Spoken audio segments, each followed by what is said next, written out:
ก็สบายดีทุกท่านปัจจุบันนี้ก็เป็นเวลาพอดีโมงหนึ่งตอนเช้าของมือใหม่แล้วก็ยังนอนบ่หลับพอปรับเวลายังบ่ได้เทื่อหลังจากกลับคืนมาจากประเทศลาวพอดีเป็นเวลาเดือนหนึ่ง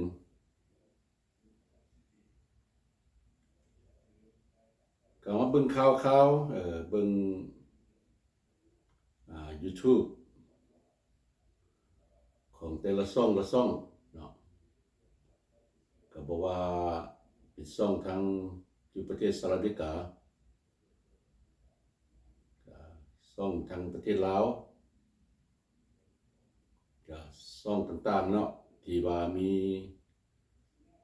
คนลาวเขาอยู่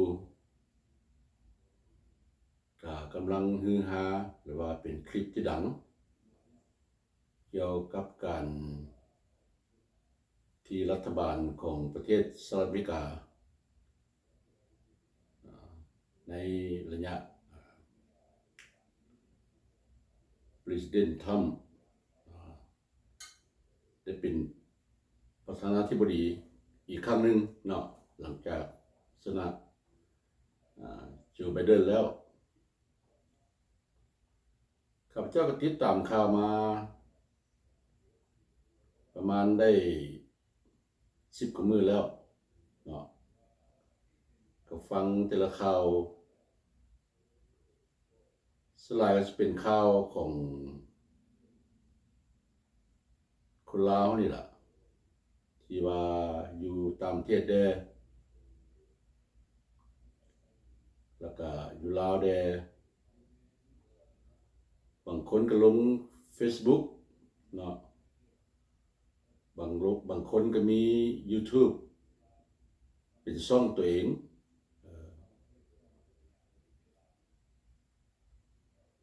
บางคนก็ลงแบบ TikTok ก็มีเนาะแต่ข้าพเจ้ามาศึกษาเบิ่งแล้วนี่เพราะว่าแต่ละช่องแต่ละคนก็เว้าต่างกันนี่เป็นความจริงพี่น้องเด้อ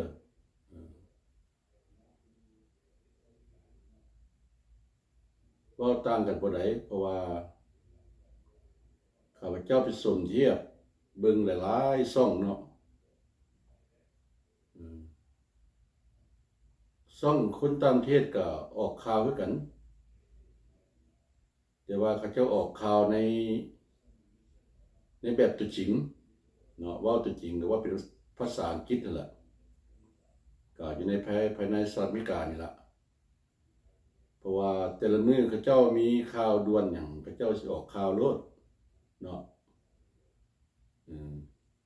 สิเป็นหน้าปกหรือว่าเป็นข่าวใหม่ๆล่าสุดที่ว่าดังๆเนาะบ่ว่าเกี่ยวกับประเทศเขาเจ้าหรือว่าเกี่ยวกับทั่วไปเขาเจ้าสิเอาลงมาหน้าปกก่อนแต่ว่าท่านเปิดเบิ่งโทรศัพท์มือถือของท่านเนาะเปิดขึ้นแล้วก็บางทีก็สิมีสไลด์ของข่าวที่ว่าประจำวันทุกมื้อเพราะว่าส่วนหลายข้าพเจ้าก็เบิ่งนำโทรศัพท์นั่นล่ะเพราะว่าข้าพเจ้าก็มีช่อง YouTube ของตัวเองเนาะก็เปิดเบิ่งช่องตัวเองได้เปิดเบิ่งช่องของผู้อื่นได้เนาะฉะนั้นล่ะข้าพเจ้าจึงว่า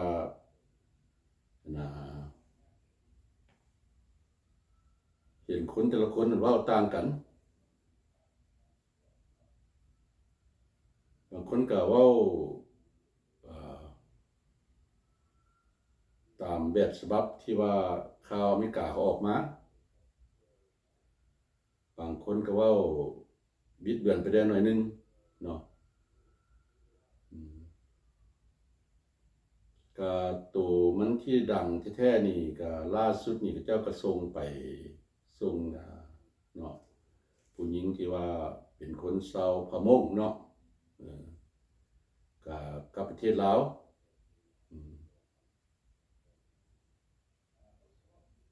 ข้าพเจ้าก็ไปเบิ่งช่องนั้นของช่องที่ว่า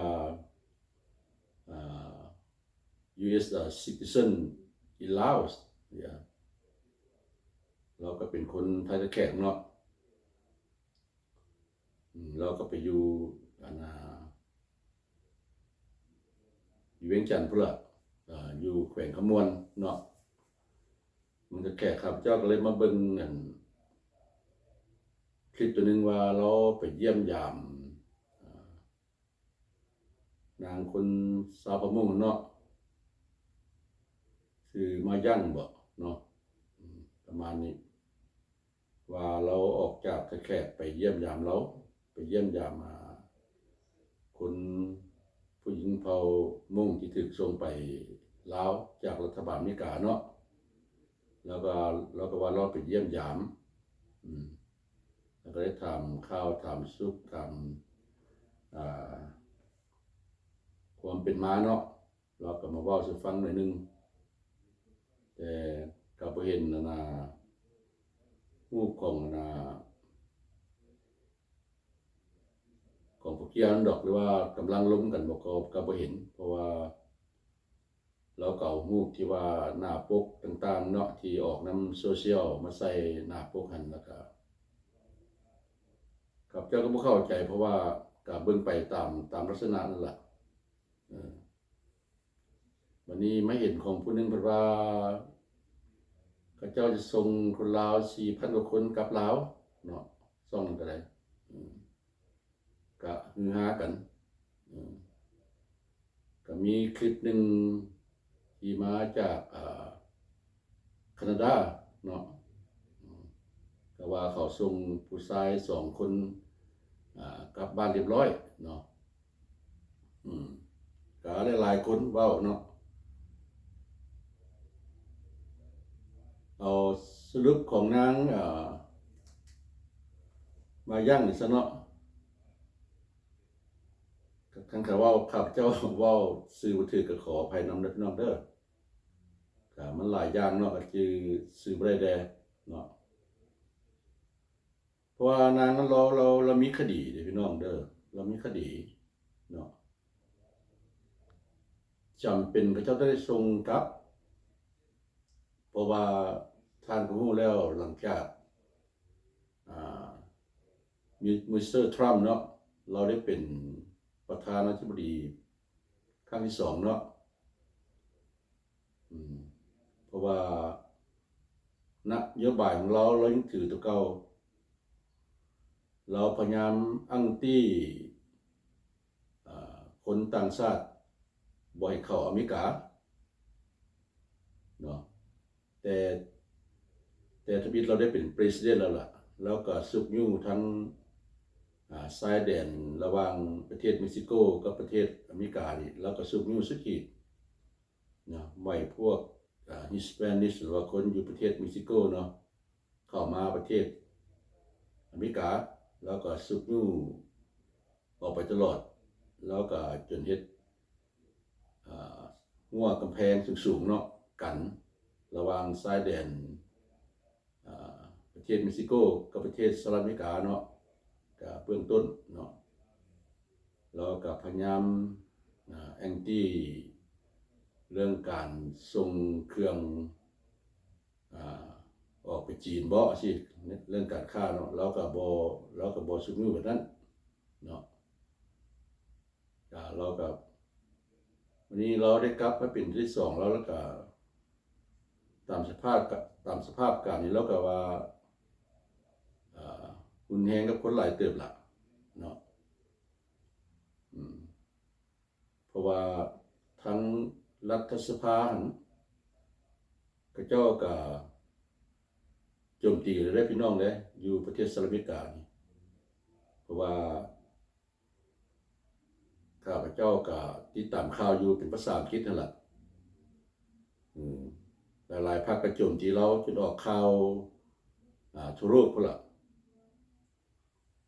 เพ ราะว่าอยู่ประเทศสหรัฐอเมริกานี่มีสิทธิ์เล่นการเมืองบ่เป็นหยังเนาะท่านสามารถเว้าหยังก็ได้หมดจะสู้จะด่าบ่หรือจะเว้าแฮงใส่กันนี่ก็บ่เป็นหยังท่านเสียนเวลาเขาเจ้าเลือกประธานาธิบดีเนาะเวลาเลือกหาเสียงเนาะเวลาต่อสู้กันเนาะคำเว้าเนาะเขาเจ้าก็สู้กันขนาดแต่ผลสุดท้ายมาเขาเจ้าก็ถือกันประเทศสหรัฐอเมริกาเป็นสั้นพี่น้องคนเขาเจ้าก็เป็นสั้นต้องต่อสู้กันเนาะหลายท่านจื้อปัญหาตัวนึงว่าอยู่ประเทศสหรัฐอเมริกานี่ก็ถ้าผู้ใดมีอำนาจแล้วก็มีคนมากหลายมีเงินมีคำแล้วเนาะก็ได้เป็นใหญ่โลดบ่ว่าจะเป็นประธานประเทศหรือว่าเป็นซีเนเตอร์บ่หรือเป็นเจ้าของกำแพงบ่สิเนาะหรือเป็นเจ้าเมืองเจ้าแขวงนี่ก็ต้องมีเส้นมีสายละเนาะก็มีเงินมีคำละก็มีคนมากละจังได้เป็นเนาะประมาณนี้อันนี้ว่าพื้นอยู่ประเทศสหรัฐอเมริกานี่คือกลับมาหานางมายั่งนี่เนาะหลายคนก็ว่าเรามีลูกอยู่ประเทศลาวผู้นำเนาะแล้วก็มีลูกพี่อีกเนาะถ้าว่าลูกเกิดอยู่พี่เกิดอยู่ในแผ่นดินอเมริกานี่มันกลายเป็นคนกับเจ้าเลยเนาะเพราะว่าเจ้าเกิดในแผ่นดินนี่ถ้าลูกน้อยเนาะคันบ่ได้สัญชาติกับเจ้าก็รักษาไว้จนใหญ่เพราะว่าตามเบิ่งแล้วนี่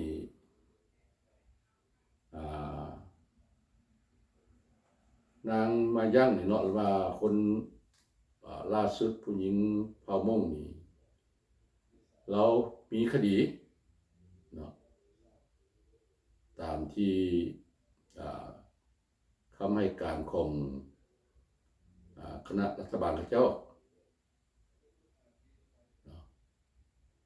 เดี๋ยวนี้ว่าเราก็คือว่าจ้างทนายความว่าจะได้ตามซ่องของ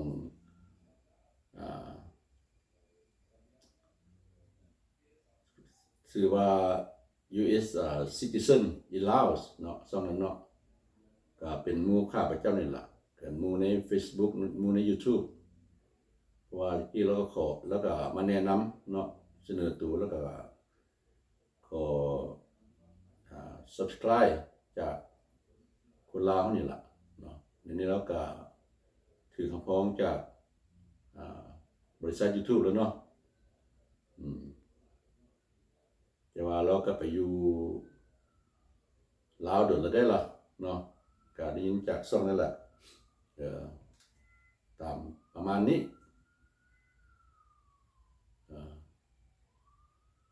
วันนี้มีอีกซ่องว่าก็เจ้าจะส่งคนลาวไปออกจากอเมริกานี่ 4,000 กว่าคนว่าจะได้อันนี้ก็ข้าพเจ้าก็ขอเว้าเลยว่าสิบ่มีมูลความจริงพี่น้องเด้อสิบ่มีมูลความจริงแล้วนี่ก็คลิปตัวนึงหั่นที่ว่ามาแต่ประเทศแคนาดาก็ว่าเขาส่งผู้ชาย2 คนกลับนะทั้งที่มีบัตรเขียวเนาะเพราะว่าเมื่อยามบ้านแล้วเขาไปเขาท่านจะได้ยินเนาะหลายๆคนก็ออกข่าวแต่นั้นเพราะปัญหาที่ว่าเจ้าบ่อยเข้าเป็นจังซี่เจ้ามีบัตรเขียวนะเจ้าสิออกไปต่างประเทศเนาะเพราะว่าบัตรเขียวมันเป็นที่ว่าpermanent resident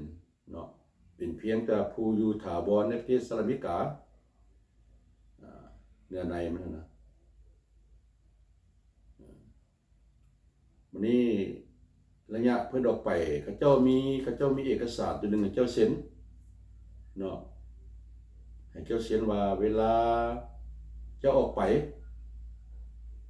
ตามเจ้าครับเจ้าศึกษาเนาะหลายคนถ้าว่าเจ้าออกไปเนาะเขาจะมีบัตรเกี่ยวเขาเจ้าจะเซ็นหนังสือ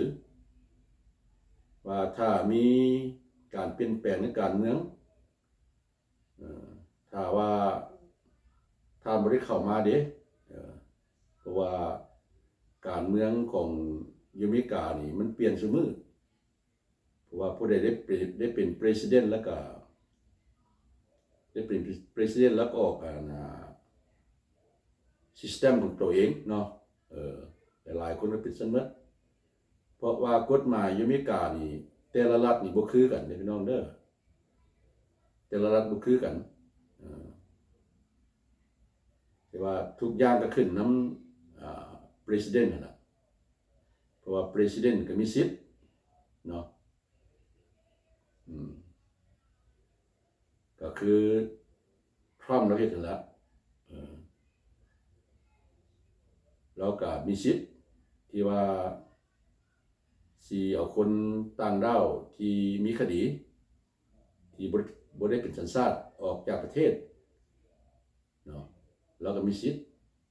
แต่อยู่ในสภาก็โจมตีเราเพราะว่าหลังอันก็บ่เป็นธรรมเขาเจ้าก็ประกอบเอกสารเนาะไป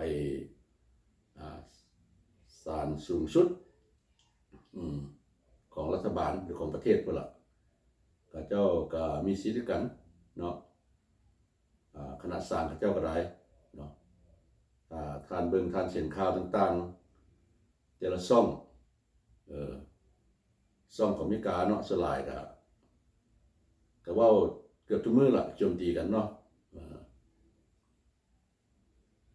ก็หลายคนก็ตักเตือนเราอยู่เนาะประธานาธิบดีทรัมป์นี่ก็ได้เนาะก็ว่าขึ้นกับคนที่ว่าถือบัตรเขียวบ่ได้เขาเพราะว่าคือว่าเราไปเซ็นสื่อให้เจ้าโดยบ่ได้อ่านก็มีเนาะเพราะว่าเวลาเจ้าบ่ได้เป็นสัญชาติเขาแล้วเจ้าไปเซ็นหนังสือเด้เจ้าบ่อ่านให้หมดเนาะมันนักมีหนังสือเจ้าเซ็นดอกเพราะว่าบางคนก็ก็ได้บัตรเขียวเนาะถ้าว่าเจ้าได้บัตรเขียวนี่ถ้าเจ้าไปเฮ็ดคดีมีคดีนี่เขาเจ้าก็ส่งเจ้ากลับคืนได้เด้อพี่น้องเด้อส่งเจ้ากลับคืนได้เพราะว่าข้าพเจ้าก็ศึกษาอะไรอยู่เนาะเกี่ยวกับสังคมคนลาวเฮาอยู่นี่ก็ได้นะก็ถือว่าข้าพเจ้านี่ก็ไปเกือบทั่วทุกรัฐของประเทศสหรัฐอเมริกาแล้วยังแต่ประเทศรัฐ阿拉斯ก้าล่ะข้าพเจ้ายังบ่ได้ไปก็มาอยู่นี่40กว่าปีเนาะก็เฮ็ดเวียนคนลาวก็เฮ็ดเวียกกับสังคมแดเนาะเฮ็ดเวียกกับวัดแดนี่ก็กินเบี้ยมนานแล้วล่ะแล้วก็หยุดเซาหมดทุกอย่างเลยก็มีแต่ออกไปท่องเที่ยวไปยามบ้านเนาะก็กลับมาได้เดือนนึงนี่ล่ะก็ยังนอนบ่หลับก็ยังว่าเป็นเวลาโมง3นาทีแล้วก็ยังนอนบ่หลับโอ้ยังปรับเวลายังบ่ได้เทื่อเกี่ยวไปเกี่ยวมาเนาะก็เว้าสิพี่น้องฟังก็บ่ได้กลับอีหลีเนาะก็บ่ได้กลับบัดนี้มีอีกซ่องนึงอีกเนาะมาเพราะว่าแจ้งเตือนคนลาวที่อยู่ต่างประเทศให้ระมัดระวังพระเจ้าสิส่งกลับไปว่าไปซั่นเนาะพระเจ้าข้าพเจ้ามาฟังเบิ่งก็คือว่าหลายๆคนเว้าสำหรับพี่น้องเนาะหลายๆคนเว้าสำหรับบางคนก็ว่าผู้ใดไปอยู่ลาวดนอ ออกจากประเทศดนเขาช่วยกลับเขาคืนประเทศสหรัฐอเมริกากันว่าเอาอยู่แล้วข้าพเจ้าก็อยู่ลาวเนาะ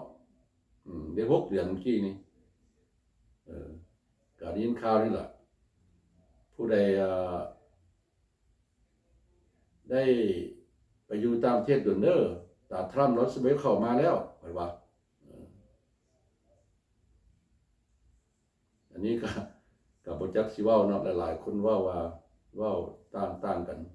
แต่ว่าข้าพเจ้าอยู่ตอนข้าพเจ้าอยู่ลาวนั่นแต่ทรัมป์ก็ยังบ่ได้เป็นเทื่อ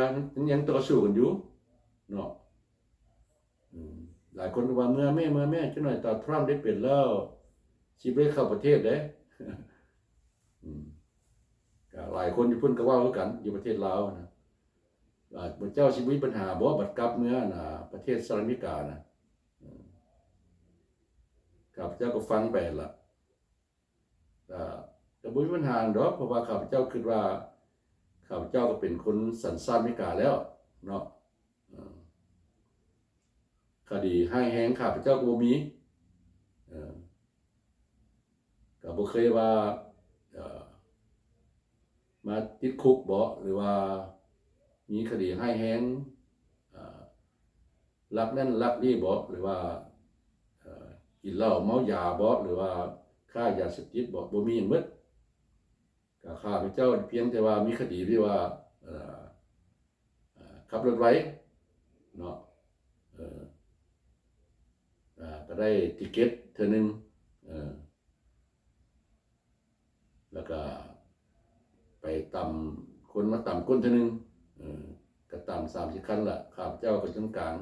ก็เพียงเท่านั้นล่ะคดีข้าพเจ้านะก็บ่มีหยังดอกวันนี้ถึงว่าท่านสิมีคดี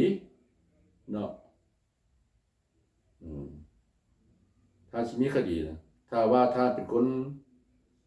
สัญชาติอเมริกาพระเจ้าก็บ่มีสิทธิ์ส่งเจ้ากลับบ้านได้ถ้าว่าท่านมีหนังสือถูกต้องตามกฎหมายก็เพียงว่าขึ้นศาลสู่แรกก็ติดคุกก็มีเวลาเนาะเพราะว่าก็พระเจ้าก็มีลอเยอร์เด้เนาะเพราะว่าประเทศสหรัฐอเมริกาจ้างลอเยอร์ได้ต่อสู่คดีให้ก็เป็นประเทศที่ว่าเสรีเนาะพี่น้องเนาะเขาเจ้าเฮ็ดซั่นก็มีทนายความก็ต่อสู้ให้ตัวอย่างก็คือลูกสาวข้าพเจ้าล่ะผู้ล่าก็เฮ็ดเวียกกับทนายเนาะก็เฮ็ดเวียกกับบริษัททนายแล้วก็เฮ็ดเวียกต่างนายต่อไปได้เลาะไปทั่วทุกรัฐเพื่อไปแก้ไขคดีเนาะประกอบเอกสารก็เที่ยวข้าพเจ้าก็ได้บุญยำลูกหลานนี่ล่ะเพราะว่าเป็นอย่างข้าพเจ้าจึงกล้าว่าซั่นเมื่อสมัยทรัมป์เป็นแล้วก็เอาคนเขมรส่วนหนึ่งเนาะคนเขมรหรือคนกัมพูชาส่วนหนึ่งที่ว่ามีคดีแล้วก็ติดคุกอยู่เนาะแล้วก็ส่งกลับบ้านเพราะว่าเขาเจ้ามีคดีแล้วเขาเจ้าบ่มีหนังสือ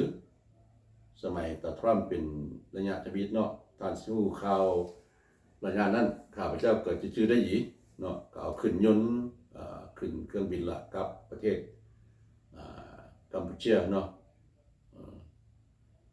บางคนก็ว่าโอ้ยหายสาบสูญเลยว่าซั่นเด้เนาะ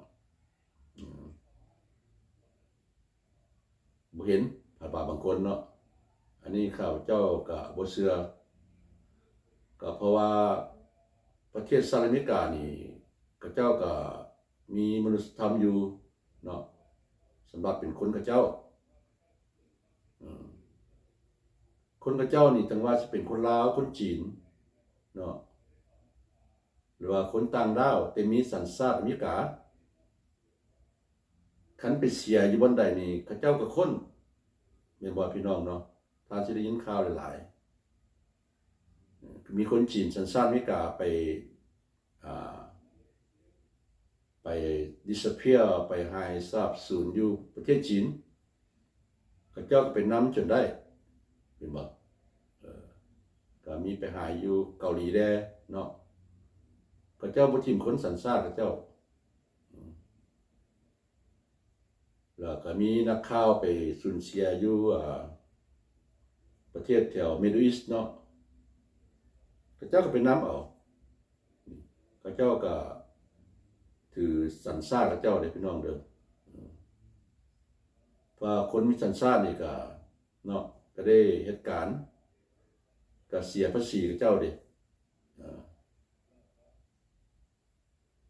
คือข้าพเจ้าแล้วก็เหตุการณ์มาก็เวลากินเบี้ยบำนาญมาเขาเจ้าก็เลี้ยงเนาะ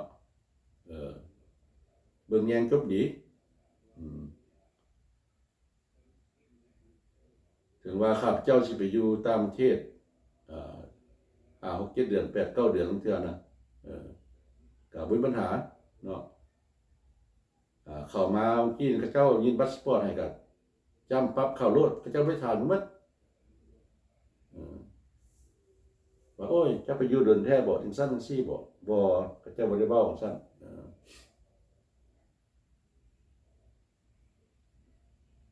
เพราะว่าหยังเพราะว่าเขาเป็นคนกับเจ้าแล้วเนาะก็ซั่นล่ะนี่คือตัวอย่างเนาะอันนี้สิขอเว้าสู่พี่น้องฟังซะข้าพเจ้าก็มีหลานคือกันเนาะมีหลานที่ว่าใหญ่อยู่นี่ล่ะก็มีคดีโดนมาแล้วล่ะก็คดีบ่แห้งดอก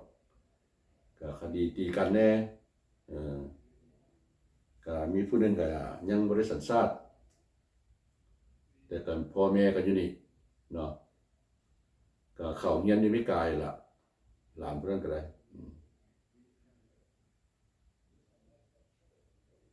เข้าเรียนไม่ไกลแล้วก็สมัยตะกี้นี่เฮาไปเข้าเรียนนี่มาทีละบิดเนาะคนเขาเจ้าอยากดูถูกคนเฮา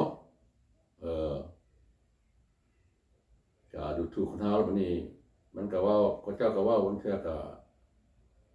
เอิ้นว่าชิกเนาะหรือว่าชิโน่บ่ซั่นจังซี่นะหลายๆคนสิฮู้นะพี่น้องเนาะผู้ใดมาประเทศสหรัฐอเมริกาตอน1970ปลายอาจสิฮู้สมัยนั้นเขาเจ้าก็ดูถูกเขาหลายเนาะหลังจากมาเขาเห็นเฮ็ดเวียกดีจนเท่าทุกมื้อนี้เขาเจ้าก็บ่มีปัญหาหยังก็มีสมัยหนึ่งคือเขาเจ้าตีเนาะคนไปเห็นอยู่กลางทางเขาเจ้าก็ตีคนจีนคนเกาหลีเช่นเพราะว่าตอนสมัยโควิดเข้ามาเนาะเขาเจ้าก็สั่งคนเอเชียว่าพญาติเอามาจากจีนท่านสิได้ยินข่าวเนาะก็มีครอบครัวนึงเกาหลีเขาเจ้าก็ฆ่าทิ่มอยู่แถวแคลิฟอร์เนียเนาะอันนี้ก็มีข่าวเหมือนกันอันนี้ความจริงนะพี่น้องเด้อฉะนั้นล่ะแต่บางคนก็เจ้าก็ยังสร้างคนเฮาอยู่เนาะแต่ว่าสุดท้ายเขาเจ้าก็หันเปลี่ยนแล้วล่ะเพราะว่ากฎหมายอเมริกาเขาบ่ให้จำแนกเผ่าพันธุ์เด้พี่น้องเนาะถ้าเจ้าเป็นนั่นเขาเอิ้นว่า harassment แบบ harassment ผู้อื่นเป็นกฎหมายหนึ่งเนาะว่าดูถูกเขาเจ้ามีสิทธิ์ฟ้องอยู่ได้เนาะถ้าว่าผู้ใดดูถูกเขาเพราะว่ากฎหมายมันก็เป็นซั่นเนาะก็ย้อนซั่นล่ะจังว่าหลานข้าพเจ้านี่เห็นพระเจ้าดูถูกบ่ได้ตีรถแล้วผู้ใดว่าให้ตีรถว่านั้นก็ได้ฉะนั้นก็จนทางเฮียนนี่เอาไปตักเตือนเนาะแล้วมันก็ว่าความจริงเพราะว่าข้าเจ้าดูถูกมันว่า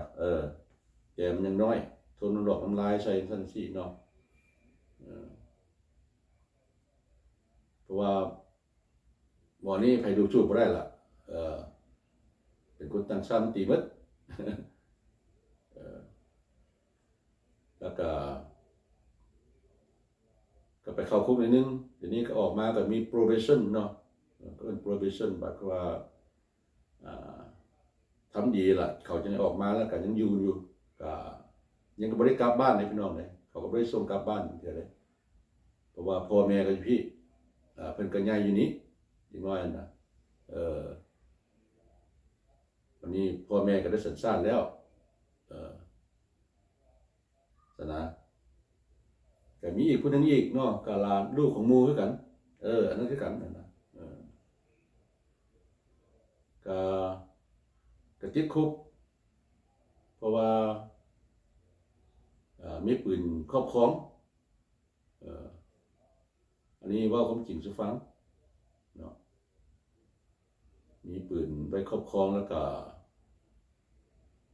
บ่ได้ไปยิงไปดอกเพราะว่าเอาไว้ป้องกันตัวบอกนั้นก็ว่าเขาก็ดูถูกหลายสมัยยังน้อยเนาะสมัยยังน้อยยังบ่ได้เข้าประถมซ้ำยังอยู่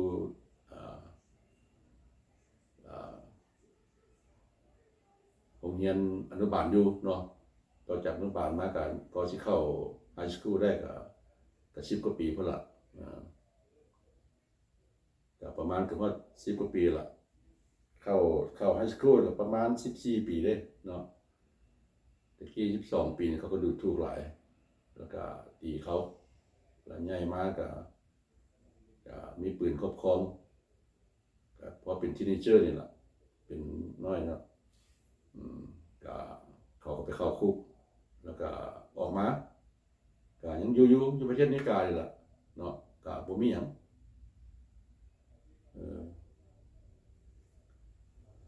เพราะว่าสลายนี่คนลาวสมัยนั้นข้าพเจ้ามาอยู่เนาะบ่มักพากันไปเอาสัญชาติพี่น้องเลย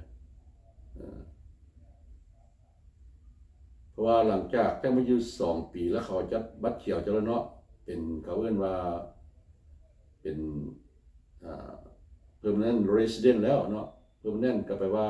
ผู้อยู่ถาวรแล้วเนาะทางก็อยู่ได้สมัยกี้นะก็มีผู้หนึ่งที่ว่าถือบัตรเขียวไปอยู่ลาวแต่ว่าบัตรเขียวเขาเจ้าให้ไปอยู่ต่างประเทศได้แต่2 ปีแล้วกลับเข้ามาได้ถ้าว่าเกิน2 ปีท่านจะเข้าประเทศสหรัฐอเมริกายากเพราะว่ามีผู้หนึ่งทางเจ้าถือบัตรเขียวเพราะว่าเราเป็นการค้าอยู่ประเทศลาวเนาะเพราะว่าถ้าว่าที่ท่านเป็นสัญชาติอเมริการะยะนึงเขาเจ้าบ่อยเจ้าบ่อยเจ้าเหตุการณ์ค้าดิสมัยนั้นเราก็เลยถือบัตรเขียวตลอดมาเนาะกาเที่ยวไปเที่ยวมา2 ปีกลับเข้าอเมริกาทีนึงกลับมาก็ออกไปอยู่ลาวเราก็ไปปลูกเงินคนเซาบ่หรือว่าเฮ็ดห้องแถวคนเซาอยู่พุ่นล่ะเนาะก็เคยพ่อเราอยู่เราก็ปันนี้เราเสียสัญชาติเราบอกว่าจักขับเจ้ากันฮู้เพราะว่าเราถือบัตรเขียวมาโดนเนาะเพราะว่าสมัยนั้นที่ข้าพเจ้าบางครอบครัวบ่มักไปเอาสัญชาติเนาะบางครอบครัวบ่มักไปสัญชาติข้าพเจ้าอยู่นี่40 กว่าปีแล้วบางคนก็ยังบ่มีสัญชาติพี่น้องพอเจ้าเล่อบ่จักเนาะถ้าว่าพ่อแม่บ่ไปเอาสัญชาติก็ลูกก็สิบ่ได้สัญชาติพี่น้องเด้อลูกก็สิบ่ได้สัญชาติจนลูกอายุครบตามเกษียณเนาะ18 ปีจังไปขอสัญชาติได้ให้เข้าใจสิพี่น้องเด้อข้าพเจ้าบ่ฮู้ว่าประเทศอื่นเป็นจังไดเนาะแต่ประเทศอเมริกาเป็นสั้นคือข้าพเจ้าตัวอย่างล่ะข้าพเจ้าพาลูกเต้ามาแล้วบัดนี้ก็มีคนอเมริกาล่ะว่าโอ้ยมื้อเจ้าสิอยู่เด้อคันฮอดกำหนดไปเอาสัญชาติโลดเพราะว่า บ้านเมืองมันสิยากตัวนะอันนี้ถือความพระเจ้าอีหลีแล้วก็เป็นนายของภรรยาข้าพเจ้าแล้วก็นายข้าพเจ้าก็บอก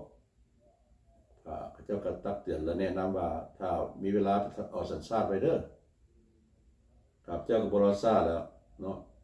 ได้บัตรเขียวแล้ววันนี้เจ้าบ่มีหยังแล้ว5 ปีข้าพเจ้าก็แปลสัญชาติได้เนาะข้าพเจ้าไปประกอบเอกสารแล้วก็ไปเซ็นเอาสัญชาติก็ได้โลดวันนี้ลูกขันยังน้อยพ่อแม่ได้สัญชาติแล้วลูกก็ได้เลยลูกก็เป็นประกอบเอกสารแล้วก็ได้เป็นสัญชาติเรียบร้อยเนาะถ้าว่าพ่อแม่บ่เป็นสัญชาติบ่ไปเอาสัญชาติลูกฮอดเวลาอายุเป็นผู้ใหญ่แล้วเนาะหรือว่าหมดเกษียณพ่อแม่แล้วก็แต่สิ่งเอาสัญชาติมันนี่นะฉะนั้นคือพวกหลานข้าพเจ้านี่กับบางคนก็หาเขาไปเอานี้เพราะว่าพ่อแม่บ่ไปเอาตะกี้นะวันนี้พ่อแม่ก็ได้แล้ววันนี้พ่อแม่ได้แล้ววันนี้เจ้าอายุแก่แล้วเจ้าก็ต้องไปเสี่ยงเอาเองแต่ว่าอายุเจ้าบ่18 ปีเจ้าก็ขึ้นกับพ่อแม่เนาะคันยังน้อยอยู่ว่าต่อไปก็อดทนมาลิกเลยเนาะเป็นสั้นปัญหาบ้านอยู่บ้านเขาเนาะให้เข้าใจว่ายุมิกานี่มันบ่มีคนแต่คนลาวบ่คนทั่วโลกมาอยู่นี่พี่น้องเอ้ยเนาะคนทั่วโลกมาอยู่นี่บ่ว่าทางเซาท์เอเชียบ่ว่าทางมิดเดิลอีสต์เนาะยังรอกันพุ่นก็มีอยู่มิดเดิลอีสต์นะทางกาซิฮูเนาะก็เสื้อขาก็แล้ว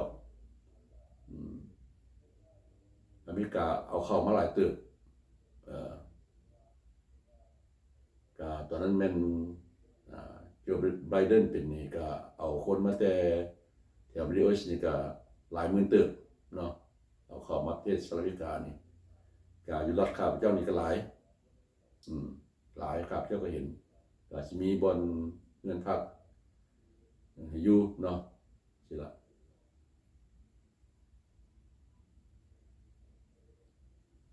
ทีนี้บางคนนี่ยังบ่มีสัญชาติเป็นต้นหมู่ข้าพเจ้านี่ก็ยังบ่มีบางคนเนาะหลานข้าพเจ้าไปเฮ็ดเมื่อกี้นี่ก็เสียเงินเป็น$1,000ได้พี่น้องเด้จ้างทนายความเดี๋ยวนี้ไปเอาสัญชาติอย่างยากเด้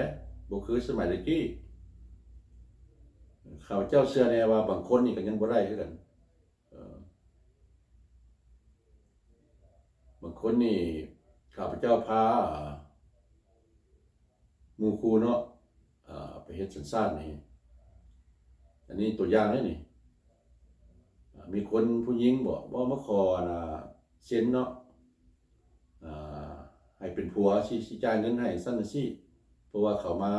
มาจากต่างประเทศเนาะเขามาอยู่นี่แล้วเขาจะได้คู่สามีภรรยาว่าต่อไปเซ็นให้เขาแล้วเขาก็มีข้ออ้างอิงเฮ็ดได้เนาะอันนี้ข้าพเจ้าบ่ก็ฮู้อยู่กฎหมายข้าพเจ้าก็เงินเท่าใดก็เอาบ่ได้ล่ะเนาะประมาณนี้ตะกี้สมัยตะกี้เนาะข้าพเจ้าอาจจะเคยว่าคลิปนึงเลยสมัยตะกี้กันแถวประเทศจีนนี่ก็เจ้าก็มาให้คนโยมิกาเซ็นให้เนาะอันนี้ความจริงนี่พี่น้องได้เซ็นให้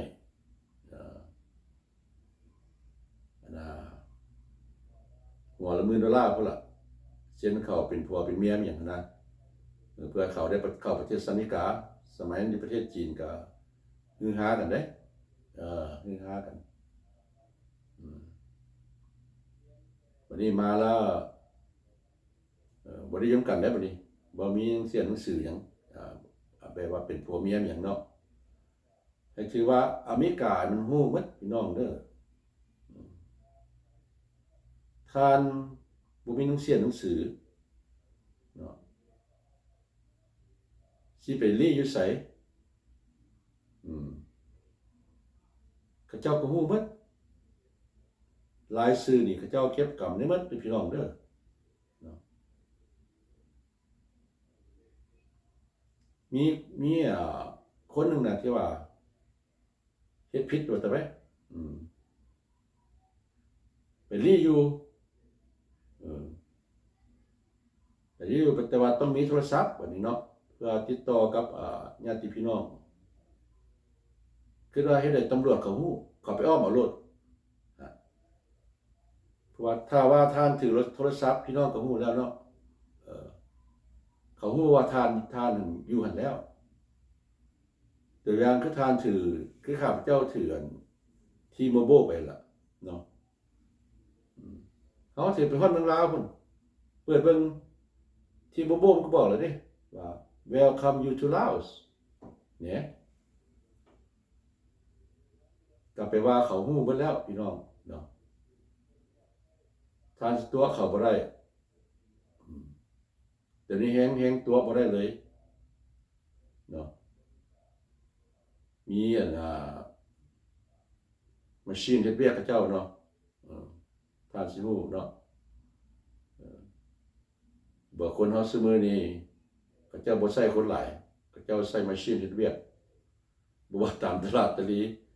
เนาะไปก็สแกนเอาโลดตัวอย่างซั่นเนาะไปจับเอาเครื่องแล้วก็ออกมาก็สแกนแล้วก็จ่ายเงินเอาเองโลดนะอยู่มีการซั่นได้บัดนี้เห็นบ่การทันสมัยฉะนั้นล่ะว่าก็ท่านถ้าว่าผู้ใดบ่มีหนังสือหลีเนาะก็จะผิดกฎหมายของเจ้าแหล้วเนาะก็ห่วงทุกคนก็เป็นตัวอย่างอันนึงเนาะที่ว่าผู้หนึ่งมาใกล้ๆข้าพเจ้าอีกแล้วก็มาหยามพี่น้องก็คือยังบ่ได้บัตรเขียวดอกก็ฮอดเวลากลับเมืองแล้วก็กลับเมืองนะก็ย่านยุ่งยากเนาะธรรมดาก็อยู่เอาบัตรเขียวนี่ล่ะเพราะว่าเวลาอยู่ขอต่อก็ได้แต่ว่าบ่ได้เข้าประเทศสหรัฐอเมริกาแต่ขอต่อถูกตามกฎหมายอย่าไปรีอยู่เนาะถ้าผู้ใดมาเยี่ยมยามนะคันรีอยู่เขาเจ้าจับได้เขาเจ้าก็ส่งมาบ้านนั่นแหละเพราะว่าบางคนก็รีอยู่อีหลีอย่าหลายเคสรีอยู่เพื่อหาเงินหาค้ำเนาะเพื่อหาเงินหาค้ำก็ข้าพเจ้าไปพ่อคนลาวอยู่ประเทศลาวล่ะพ่อแม่กับลูกก็อยู่พี่มาหยามบ่มีหนังสือเนาะก็อยู่เลยรีอยู่เลยรีอยู่ก็หากก็ได้บัตรเขียวบ่พอใดนี้เนาะก็ได้เป็นpermanent resident แล้วก็เป็นเขาส่งกลับเลยล่ะเพราะว่าข้าพเจ้าเป็นพ่อลูกข้าเจ้าอยู่ประเทศลาวที่นี่เนาะ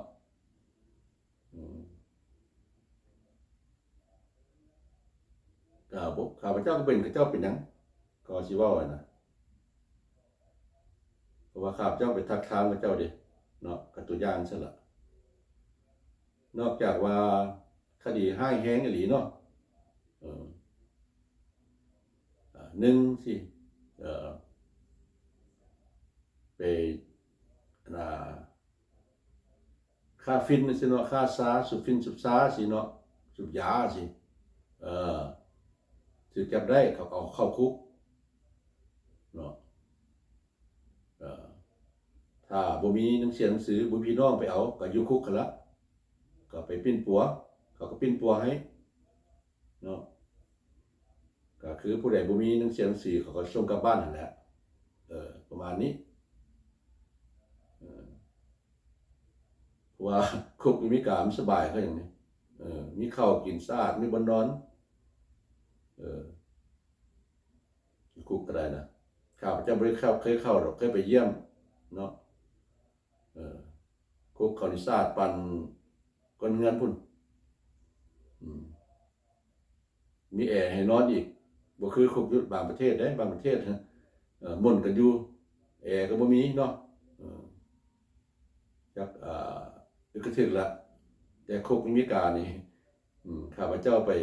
เฮ็ดเวียกเคยไปเฮ็ดเวียกหนองสิเนาะก็เห็นแล้วแต่เจ้าก็สิมีเวลาออกมาอยู่มากินออกเวลามาลิ้นมีการเรียนให้มีการศึกษาให้อีกเนาะบริติดยากระบวนบาดเจ้าผู้ใดให้แห้งเนี่ยก็การตะกี้มันมีดอนเนาะเขาจะส่งยึดไปยึดดอนได้อันผู้ใดให้แห้งก็ได้พวกมีการนะทานอาชีกินข้าวเนาะมีทีหนึ่งหลังจากPresident โอบามาบอกเป็นทีหนึ่งเนาะก็ลดทอนคดีให้พวกติดคุกเนาะเป็น10 ปีก็ลงมา5 ปีสมัยนั้นท่านสิฮู้เนาะสลับเพราะว่าคือข้าพเจ้าอ่ะนโยบายของแต่ละPresident บ่คือกันของแต่ละประธานาธิบดีที่บ่คือกันผู้ใดอยู่ประเทศสหรัฐอเมริกานี่สิฮู้แล้วล่ะฮู้หลายคนแต่บางคนก็สิฮู้หลายกว่าข้าพเจ้าเนาะผู้ใดที่เรียนสูงเนาะมีความสามารถฮู้หลายกันข้าพเจ้าเพราะว่าข้าพเจ้าก็เรียนไปตามบ้านตามเมืองนี่แหละเบิ่งข้อมูลข่าวเนาะเพราะว่ามาก็เอาลูกมา3 คนเด้บ่มีเวลาเรียนหนังสือคือหมู่เด้ก็เรียนไปตามราวการนี่ล่ะรวมนึงครูเนาะเข้าคนนั้นคนนี้ก็บ่เคยผิดไผได้ล่ะข้าพเจ้าบ่เคยผิดคนขาวบ่คนแลคนดำบ่สิก็บ่เคยผิดกันก็มีแต่ว่าเขาดูถูกกระจายให้เขาอยู่ตะกี้นะแต่อดเอาเนาะอดเอาก็บ่เคยใจให้เขาหรอกว่าโอ้ยมึงสั่นสิข้าพเจ้านี่ถึกนะขนาดไปอุ่นของกินนี่น้ำปูน้ำปลานี่เนาะมันเหม็นเด้ไปอุ่นของกินนะมันก็ว่าเฮาเหม็นแท้มันกินขี้บ่มันก็เว้าก็มีตะกี้นะสมัยกี้นะเดี๋ยวนี้สภาพการนี่ใครแดแล้วใครหลายเพราะว่าหลายคนก็เจ้าฟ้องเด้มันเป็น harassment เนาะการดูถูกสั้นๆเนาะดูหมิ่นเขาเอิ้นนะเพราะว่าอเมริกาบ่ให้ดูหมิ่นกันเพราะว่าคนทุกชาติอยู่นี่หมดคนทั่วโลกว่าจะไปคนสังคมนิยมก็อยู่นี่เป็นต้นคนจีนทั้งหลายคนจีนนี่สิอยู่ทั่วโลกพี่น้องเด้ออยู่สหรัฐอเมริกาแห่งหลายท่านสิได้ยินว่า Chinatown เนาะอันเนี่ยตลาดอันซังเชียงอยู่อันเมืองลาวก็ยังบ่พออยู่อเมริกาหรอกอยู่นี่เขาเป็นคุ้มเพิ่นพี่น้องเอ้ยมีธนาคารของเขาเองเนาะมีห้องกฎหมายของเขาเองพวกจีนนะเขาอยู่เป็นคุ้มเขามีหมดทุกอย่างสนะนะครับจะเปรียบเทียบว่ามันก็คนทุกชนชาติชนเผ่ามาอยู่นี่หมดแล้วก็การแข่งขันก็หลาย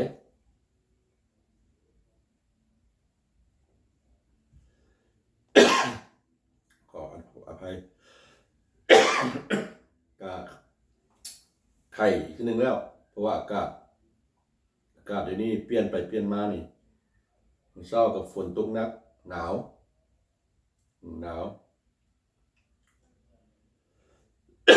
ก็ว่าถือว่าใครหลักกันว่าสิมาเว้าสู่พี่น้องฟังนี่นะเจ้าของการนอนบ่หลับแต่ยังปรับเวลาบ่ได้เนาะอากาศนี่หนาวบ่ร้อนบ่หนาวนี่นะ5-6 มื้อหลังแดดออกร้อนมา2 มื้อฝนตกหนาวเปลี่ยนโลกนี้มันเปลี่ยนหลายโลกนี้นะเนาะโลกนี้เปลี่ยนหลายบ่ไหนก็วุ่นวายบ่ว่าพยากรณ์อากาศบ่ว่าการเมืองเนาะวุ่นวายกันหลายคุณเขียวซุมนี้ก็คือเว้าล่ะเป็นข่าวที่ ดังเนาะในการส่งคนลาวกับประเทศกับประเทศอื่นสิมีล่ะเฮาบ่ฮู้เนาะเฮาก็บ่ฮู้ก็สิมีทุกประเทศล่ะบังเอิญว่าน่ะคนลาวเฮามันน้อยเด้เฮ็ดหยังก็ดังเนาะเฮ็ดหยังก็ดังคนเขาแห่งกับพวกอันประเทศบ้านใกล้เคียงนี่เขาแห่งสู้ออกมันต่อสู้กันก็เจ้าขังไว้เป็นหมู่เนาะอาละวาดกันอาละวาดของเจ้าหน้าที่เนาะบางเทื่อทานสิบ่ได้เห็นข่าวตัวนี้ถามว่าบ่ได้อยู่สหรัฐอเมริกาบ่หลีเขาเจ้าก็บ่ออกให้เบิ่งนะก็คือเขาหาก็รีลิสเรื่องJFK นี่แหละเนาะประธานาธิบดีรุ่น35นี่นะผู้35นะผู้ที่ถูกรอบสังหารอยู่ดัลลัสนะนี่ทางไวท์เฮาส์รัฐบาลอเมริกาของโดนัลด์ทรัมป์นี่ก็รีลิสหรือว่าปล่อยข่าวประวัติการเป็นอยู่ของเราออกมาแล้วเนาะแต่1963พุ่นก็รีลิสออกมานี้เนาะอันนี้ก็ว่าฟังก็ประมาณนี้ล่ะเพราะว่าแต่ละ president คือว่าล่ะนโยบายมันต่างกันก็แม่นอยู่มีศาลอาญาเนาะแต่ว่าข่อยมีสิทธิ์ออกแนวคิดก็ต่อสู้กันเท่านั้นล่ะก็คือเขาหาเรื่องเขาหาโจมตีแล้วแต่ทรัมป์หน่อยแล้วก็มีทนายความเนาะแล้วก็มีทนายความต่อสู้กันนั่นละเพราะว่าเราก็มีสิทธิ์เลือกอีกเด้ให้เข้าใจว่าเป็น president นี่มีสิทธิ์2เทื่อเนาะ2สมัยว่าต่อไปสมัยละ4 ปีแต่ว่าคันเจ้าได้เป็นซ้อนไป8 ปีเนาะถ้าว่าเจ้าตกไปทีนึง4 ปีหั่นเจ้าก็สู้ได้คืนก็คือเราได้เป็นละเพราะว่าคนส่วนหลายกับคนข่าวนี่มักเล้าว่าเข้าไปคนข่าวนี่มักเล้าเนาะก็ตอนเราตกได้ทานสิตัวเนาะคนของเราไปบุกไว้ห้าวไปมั่งไว้หอกไว้ห้าวเพิ่นกันสิว่าก็ผิดกฎหมายยังไงล่ะเนาะบางคนก็ถือคุกก็ฮู้อยู่เข้าไปมั่งไว้ห้าวไปมั่งนั้นมั่งนี่พวกอำนาจเขาเจ้านะคนเขาเจ้าพิลึกแดงเขาเจ้าบ่ย่านเลยเขาเจ้าเฮ็ดสไตรค์รถไปท่วงรถเนาะเพราะว่าเป็นประเทศเสรีเด้คันเขาบ่มักหยังเขาก็ถือธงสไตรค์รถประท้วงรถเด้เฮ็ดหยังเขาบ่ได้นอกจากว่าเขาผิดอีหลีเนาะไปทำลายอันนี้อันนั้นถือคุกอีหลีเพราะว่าอเมริกาซั่นนี่บ่เทื่อนึงก็ไปอยู่แคลิฟอร์เนียก็ไปโจมตีไปมั่งห้างค่ากับเจ้าเนาะเห็นบ่ทันเวลามีเรื่องบุญเรื่องหยังมาก็บ่ประท้วงว่าล่ะไปมั่งเอาห้างค่าไปมั่งเอาเครื่องนุ่งของโฮมกับเจ้าสำหรับอเมริกาเป็นซั่นวุ่นวายอยู่แต่ว่าเฮาบ่ไปสนเขาเจ้าดอกก็อยู่เหมาะๆแม่ครับเจ้าอยู่นี่40 กว่าปียังบ่ได้ไปเลือกประธานประเทศปานนี้สิทธิ์ของเจ้านี่พี่น้องเฮาบ่ไปก็ได้บ่แม่นเขาเจ้าบังคับเนาะบ่แม่นเขาเจ้าบังคับให้เฮาคือเพลงชาติกับเจ้าอยู่แล้วไผบ่อยากยืนก็ได้ไผบ่คำนับก็ได้แล้วแต่พระเจ้าบอกปลดหมวกบางคนก็บ่ปลดก็บ่มีหยังเพราะมันบ่มีกฎหมายเด้ว่าเจ้าต้องลุกร้องเพลงชาติว่าเจ้าต้องปลดหมวกแต่ว่าข้าพเจ้าเห็นนี่บางคนเวลาเพลงชาติเพราะว่าเจ้าระบองกับเจ้าเสียรายการก็เจ้าร้องเพลงชาติเด้อยู่อเมริกาเนาะสิอยู่แห่งใดก็อย่าเป็นกีฬาบ่หยังท่านเสียนเนาะเขาเจ้าเสียเพลงชาติขึ้นบ่ว่าโรงเรียนซั่นประเทศอเมริกานะพระเจ้าก็มีมนุษยธรรมอยู่เนาะถ้าว่าผู้ใดบ่เฮ็ดผิดกฎหมายดีตามข้าพเจ้าเบิ่งนี่บ่ร้ายแรงดีเขาเจ้าก็บ่มีสิทธิ์ส่งไปดอกอย่าลืมว่าคดีของท่านสิอยู่ใน บุ๊กของเจ้าหรือว่าอยู่ในคอมพิวเตอร์ของเจ้าตลอดเพราะว่าเป็นอย่างว่าสั้นเขาเจ้าไปเปิดอันแบ็กกราวด์เจ้านี่เขาฮู้แล้วเวลาเจ้าเอาออกซื้อออกอย่างนี้พี่น้องเขาฮู้แล้วว่าเจ้ามีหมู่ผู้ใดแดมีพี่น้องผู้ใดแดเขาฮู้หมดแล้วบ่จำเป็นรายงานเขาเจ้าอยู่ว่าเท่าใดพาไปเท่าใดเขาฮู้จักเบิดแบ็กกราวด์เจ้านะเขาแน่นอนคือหยังไงคือว่าล่ะถ้าสิมีคดีต่างๆนี่เนาะจุลภัยบ่ได้นี่เขาต้องได้ส่งกลับแท้อันว่า 4,000 กว่าคนเขาจะส่งกลับนะแม่นแท้บ่บางคนเว้านะอย่าอย่าอย่าไปคิดสั้นๆเนาะถ้าว่าเขาเจ้าส่ง 4,000 กว่าคนได้นี่ประเทศอื่นได้ซะนะคือเมดอิสต์ได้ซะนะพวกประเทศมีเนาะเขาเจ้าก็บ่ได้หนังสือก็หลายอยู่นะบ่ได้หนังสือก็มีหลายเข้าเข้ามาเนาะอย่าลืมว่าเข้าประเทศอเมริกานี่ส่วนสิได้บัตรเขียวก็2 ปีบ่ได้ก็2 ปียังได้บัตรเขียวเลยพี่น้องเด้อที่ก็เรื่องคดคดีนี่ก็นักหน่วงแล้วเห็นวุ่นวายตะกี้น่ะคนลาวนี่สิเว้าตะกี้ตีกันนี่เนาะน้ำบุญวัดบุญวานี่บ่ได้อึดแต่ว่าเดี๋ยวนี้ก็ใครได้ละคนลาวเฮาน่ะตะกี้บ่เว้าละเนาะพวกเฮาก็ได้เรียนรู้ดิเรียนรู้จากประเทศเขาเนาะเรียนรู้จากความเจริญของแต่ละยุค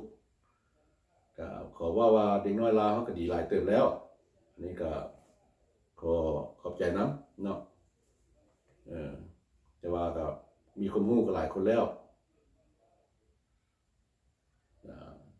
ก็อย่าผิดกฎหมายเขาล่ะข้าพเจ้าพยายามสั่งสอนลูกหลานเนาะลูกข้าพเจ้าก็เรียนสูงหมดละผู้กก็จบuniversity เนาะผู้หลานก็จบมาสเตอร์ก็ยังแต่ผู้กลางแล้วก็เสียชีวิตก่อนเนาะเพราะว่าข้าพเจ้ามีลูกสาวกุ๊กลูกผู้ที่2ลูกชายก็เสียชีวิตแล้ว2 เนาะ2แล้วก็มีลูกชายลูก2คนป้าไว้ให้ก็อยู่นำแม่ครับพุ่นล่ะแล้วก็ผู้กล้านี่ก็จบมาสเตอร์ก็มีครอบครัวทุกคนแล้วล่ะข้าพเจ้าก็อยู่นำภรรยาอยู่งั้นนี่นะเจ้าก็เอาหลานมานอนนำก็สำหรับพี่น้องตามข่าวข้าพเจ้าได้ยินมาเนาะก็หลายช่องหลายคนเว้าต่างกันบางคนก็ติดต่อเอาอันนี้บ่แม่นเด้อข้าพเจ้าก็เบิ่งออกเนาะก็ติดต่อเอาบ่ได้ออกไปเบิ่งไปเห็นข้างดอกก็เอารูปมาใส่เอารูปมันมาใส่คลิปตัวแล้วก็ติดต่อเขาเจ้าเก่งเนาะเรื่องคอมพิวเตอร์ข้าพเจ้านี่บ่เป็นเลยเนาะสิติดต่อแล้วตัดต่อหยังข้าพเจ้าจังเฮ็ดบ่เป็นก็มีแต่เอากล้องถ่ายแล้วก็เอาลงโลดข้าพเจ้านะบ่ได้ติดต่อหมดกล้องถ่ายแล้วก็ลงเนาะลงเทื่อก็ลงคลิปของลาวหันมาจากลาวก็เหลือมาเทื่อน่ะถ่ายมาไว้ในโทรศัพท์นั่นแหละแล้วก็เก็บเมียนลงบ่เบิดบางเทื่อก็อย่าเข้าใจผิดเด้อพี่น้องเด้อว่าข้าพเจ้านี่กลับไปกลับมาอยู่ลาวหรอกมื้อนึงถ่ายเอาของอเมริกาลงมื้อนึงเอาของลาวลงก็แม่นแท้บางเทื่อก็เอาลงเพราะว่าเปิดพ่อคลิปเก่าของอยู่ลาวที่ถ่ายไว้นะมันเหลือก็เลยเอามาลงเนาะก็เป็นตะลงก็เอามาลงพี่น้องเฮาเบิ่งนั่นล่ะมันก็เหลือหลายอยู่เนาะเพราะว่าไปอยู่ลาวกี่5 เดือนนึงไปซุมื้อไป5 เดือนปลายเนาะก็บ่6 เดือนไปซุมื้อไปเฮ็ดคลิปนึงเทื่อมื้อละ 4-5 คลิปเพราะว่าบ้านเฮาเฮ็ดคลิปสบายย่างไปก็ได้ขี่รถจักรไปก็ได้กิโลเมตรไปก็ได้ไปคลิปนะบ่ยากแต่เวียงจันทน์ย่างได้ตลอดแต่อยู่ประเทศเขาย่างไว้แล้วพี่น้องเฮ็ดคลิปนะสิย่างไปใช้รถ รถแต่ใหญ่เต็มบ้านเต็มเมืองบ้านก็กว้างขวางเนาะย่างมันก็บ่ได้ล่ะสิเป็นคลิปนี่ก็ต้องขี่รถใหญ่ไปละเปลืองน้ำมันก็บ่เพียงพอดอกก็เอามาเฮ็ดคลิปอยู่อเมริกานี่ก็คนก็บ่ได้ติดตามดอกก็เฮ็ดไปแล้วก็สู้ไปล่ะก็เฮ็ดพอได้ค่าเวลาเนาะพอเป็นคนกินเบี้ยบำนาญแล้วก็ขึ้นมาบ้านอยู่ว่าจากเมื่ออยู่บัดก็โพดหาก็มาแล้วก็สิหนีจากลูกหลานเนาะจากครอบครัวก็เลยสังสารก่อนเนาะก็ประมาณนี้ละพี่น้องเอ้ยก็ว่าสู่กันฟังเนาะก็ขอห้องให้แต่ละคลิปเนาะหรือว่า YouTube ทั่วไปถ้าว่าเข้าใจภาษาข้าพเจ้าเนาะคนลาวกันเนาะก็พยายามเอาความจริงมาเว้าสู่กันฟังเด้อพี่น้องเด้ออย่า